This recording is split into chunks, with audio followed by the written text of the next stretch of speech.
Kapapasok lang na balita na huli na si Kingdom of Jesus Christ founder Pastor Apollo Kibuloy.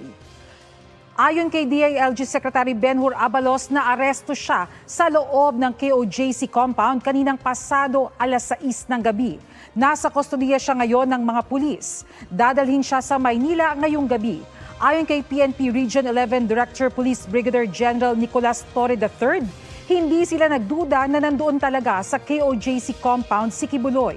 Pinasalamatan ni Torre ang mga tumulong sa pagkakahuli kay Kibuloy. Si Kibuloy ay nahaharap sa kasong human trafficking at child abuse. Abangan po ang ibang detalye mamaya.